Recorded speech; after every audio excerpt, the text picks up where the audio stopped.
As always, Ms. Heard was quite mindful of her image. She was careful to portray herself as the innocent representative of abuse survivors, and by implication, Mr. Depp as the perpetrator of domestic abuse. She was the woman who, in the words of her title, supposedly, quote, spoke up against sexual violence, unquote. Now, Ms. Heard has done a lot to try to walk away from the title in particular. That's true to form. She has testified that she didn't write it, and she will argue later that she shouldn't be held liable because she didn't write it. But as the court's instructions, which you heard this morning, make clear, Ms. Heard didn't have to personally write any part of the op-ed for her to defame Mr. Depp through implication in the Washington Post. And let's please, Tom, turn to Plaintiff's Exhibit 3.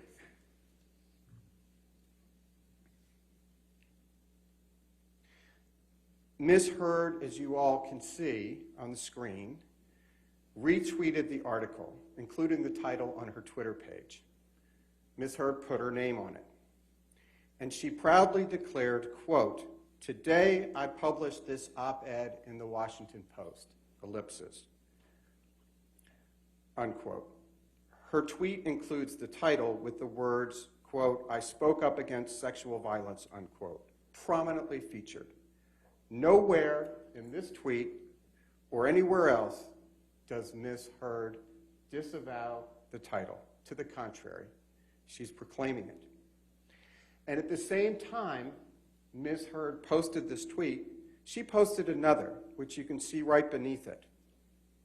Quote, "I'm honored to announce my role as an ACLU ambassador on women's rights," unquote, aggrandizing herself at the expense of Mr. Depp.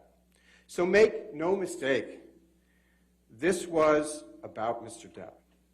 In the wake of the Me Too movement, with her ACLU ambassadorship and a major movie coming out, Ms. Heard was trading on her accusations of abuse against Mr. Depp.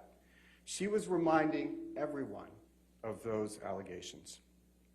She was once again taking on the role of her lifetime, the heroic survivor of vicious abuse, or to use her phrase, quote, "a public figure representing abuse."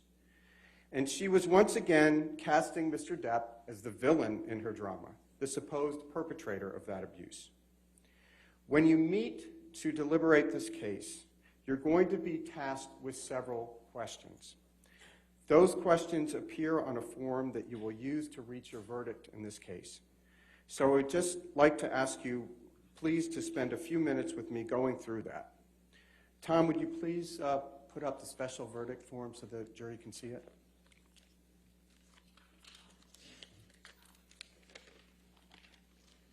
Some of it's hard to read, so maybe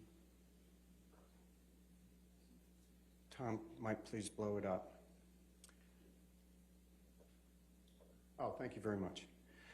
You will see here the first page of the verdict form relating to Mr. Depp's claim for defamation against Ms. Heard. There are 3 pages relating to Mr. Depp's claim, one for each of the 3 defamatory statements in the op-ed that form the basis of Mr. Depp's claim against Ms. Heard. You've heard those 3 statements many times, but they bear repeating, I promise, just once more here. 1, quote, "I spoke up against sexual violence and faced our culture's wrath. That has to change," unquote. 2, then 2 years ago, I became a public figure representing domestic abuse, and I felt the full force of our culture's wrath for women who speak out, unquote. 3, I had the rare vantage point of seeing in real time how institutions protect men accused of abuse, unquote. Now, there are 7 questions that you will need to please answer with respect to each of those statements. So that's 21 questions, I think, but 7 as to each statement. 1, was the statement made or published by Ms. Heard? 2, was the statement about Mr. Depp? 3, was the statement false? 4, did the statement have a defamatory implication about Mr. Depp? 5, was the defamatory implication designed and intended by Ms. Heard? 6, was the defamatory implication conveyed to someone other than Mr. Depp? 7, did Ms. Heard make the statement with actual malice, which is, Her Honor explained, meaning did Ms. Heard make the statement knowing it was false or with reckless disregard as to the truth? Ladies and gentlemen, the evidence clearly shows that the answers to those 7 questions are all yes. And if you answer yes to all of those questions, which you should, we respectfully submit, you will be asked to state the amount of damages to which Mr. Depp is entitled.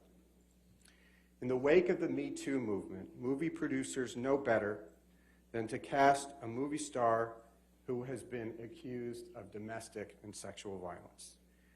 And it is entirely within your discretion as jurors to quantify the amount of money that constitutes fair compensation for Mr. Depp's pain and humiliation inflicted by Ms. Heard's defamation. But while Mr. Depp certainly is entitled to monetary compensation, this case, at least for Mr. Depp, has never been about money. This case for Mr. Depp has never been about money. Nor is it about punishing Ms. Heard. It is about Mr. Depp's reputation and freeing him from the prison in which he has lived for the last 6 years, and it's 6 years to the day. The most important questions for Mr. Depp, the ones truly at the heart of this case, are questions 2, 3, and 4 on the verdict form.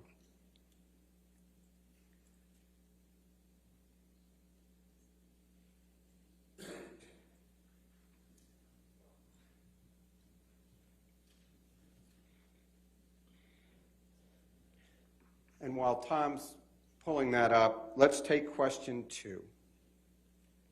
Thank you. Were the statements about Mr. Depp? Yes. 2 points here.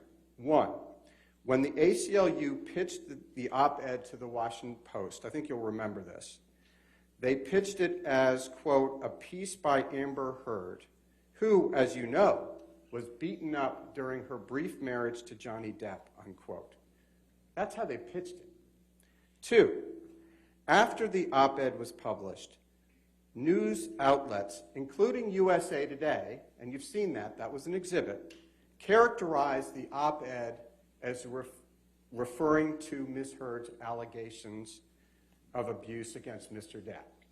So the USA Today interpreted it that way, and so did many other publications. They got exactly the implication that Ms. Heard and the ACLU intended them to have.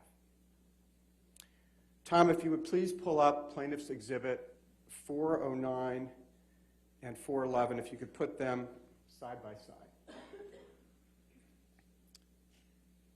And this was expected. This is what they wanted.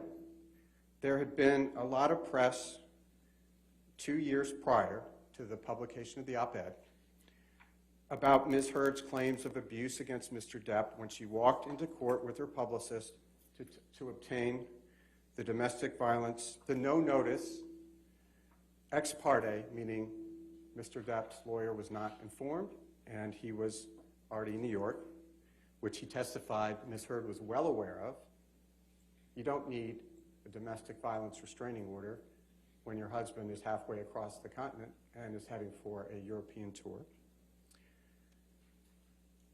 On May 27, 2016, with a purported mark on her face, everyone knew exactly who and what Ms. Heard was referring to in the op-ed. She was referring to Mr. Depp. Let's take questions 2 and 3 next, if we can. Were each of the statements false? And did the statements have a defamatory implication on Mr. Depp? Again, the clear answer is yes. The statements, understood in the context of the op-ed itself and in the broader context of the press coverage of Ms. Heard walking into the court with a mark on her face to obtain a domestic violence restraining order against Mr. Depp in May 2016, clearly imply, that Mr. Depp physically and sexually abused Ms. Heard. The overwhelming evidence that you all have heard and has come forward in this case shows that those allegations are false and despicably false. Mr. Depp did not physically abuse Ms. Heard. He did not sexually abuse Ms. Heard. You've heard audio after audio where Ms. Heard admits that she was physically abusing him. While Mr. Depp's name will be forever tarnished by these horrendous and false allegations, this case is about telling you his story and the truth about what really happened, which you've now heard. It is about restoring his lost reputation. It's about showing Mr. Depp's children, Lily Rose and Jack, that the truth is worth fighting for. It is. And it's about restoring Mr. Depp's name and standing in the community to the fullest extent that you can. And you can do something. And only you, ladies and gentlemen, can do that for him. You heard from Mr. Depp yesterday that he has been carrying these outlandish, outrageous stories on his back, pretty stoically, and living with them for 6 years, and waiting to be able to bring his truth out. And he has told you the truth, the unvarnished truth, even truth that pretty embarrassing. He knew that was going to happen when he brought this case. You've seen the evidence in this case over 6 long weeks, which we again thank you for.